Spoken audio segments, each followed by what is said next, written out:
My time has expired. Thank you, Mr. Chairman. I yield back. The gentlewoman yields. The chair now recognizes himself for 5 minutes. Vice Chair Barr, did you originally believe that inflation was temporary and transitory? Yes or no? I was not on the Federal Reserve Board at that time. Did you believe it was temporary and transitory, or you had no opinion?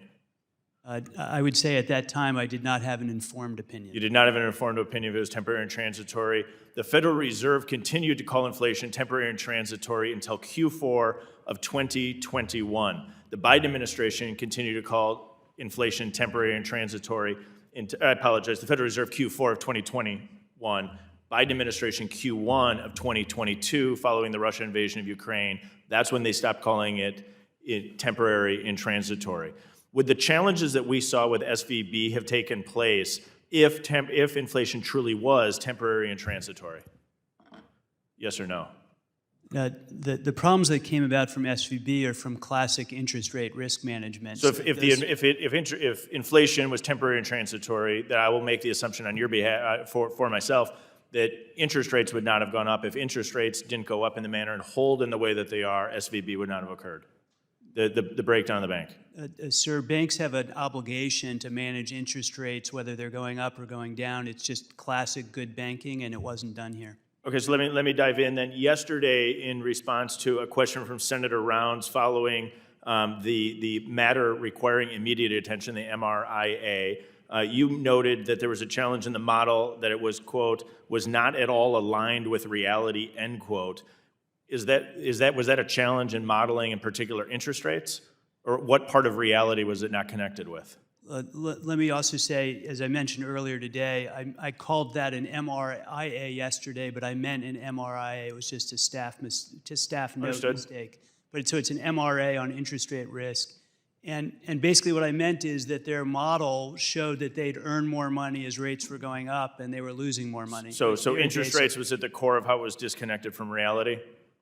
Yes, it was about interest rates. That's fair. So here's my challenge. So as I look at the ability to prevent all of this, the Federal Reserve would have had to admit that they were wrong, that inflation was temporary and transitory. I think that's at the core of our conversation here. And Congress, I think, continues to do an abysmal job with the administration to bring inflation under control. Let me switch gears if I can, pretty substantively here, Vice Chair Barr. I have in front of me the H41 from the Federal Reserve, and in particular looking at the loans that the Federal Reserve has made to depository institutions.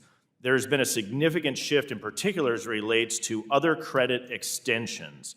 Other credit extensions is noted is that the Fed is taking collateral from the FDIC. That account, March 9, $0. March 16th, 1 week later, $57.6 billion. March 23rd, 1 week after that, $178.6 billion. So the Federal Reserve is taking collateral from the FDIC and loaning the FDIC money. Under what statutory authority is the Federal Reserve engaged in that? Sir, the Federal Reserve is lending through the discount window to the bridge institutions that were established by the FDIC. So they're lending to banks. There's a provision in the statute that clearly contemplates that. And so you're noting that when I read footnote 7, that would not have fallen under the line of either primary credit or secondary credit?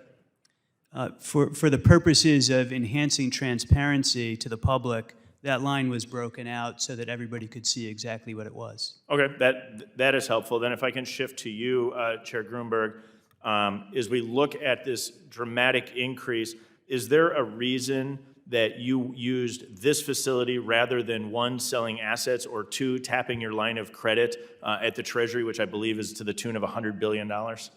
We certainly have sold assets to meet our liquidity needs, and these bridge institutions are nationally chartered banks eligible to borrow from the Fed and utilize that in order to manage the liquidity situation as well. But is there a reason that you're not either A, utilizing in a more substantive way the credit line available from the Treasury, or B, selling assets? And the reason I ask this, so maybe I can be more specific, does the FDIC have the same risk that we're seeing in other banks with unrealized gain or unrealized losses?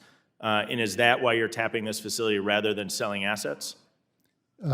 No, Congressman, we are selling assets to meet the obligations of the failed institution, and we're also managing the liquidity. These bridge banks have the authority and ability to access the Fed resources. So you're both selling assets and borrowing from the Fed to the tune of $178 billion at the same time? For these institutions to meet immediate liquidity demands, which we'll eventually get back. And did the Treasury at any time discourage you from taking a loan from the line of credit from the Treasury for purposes of addressing the debt ceiling limit? I think there were discussions in regard to that, but I think the principal purpose here, frankly, was liquidity management and also to be able to preserve liquidity in our deposit insurance fund. I appreciate your time here today. I yield back. I'll now recognize the gentleman from North Carolina, Mr. Nickel, for 5 minutes. Thank you, Mr. Chairman, and thank you to our witnesses for being here with us today.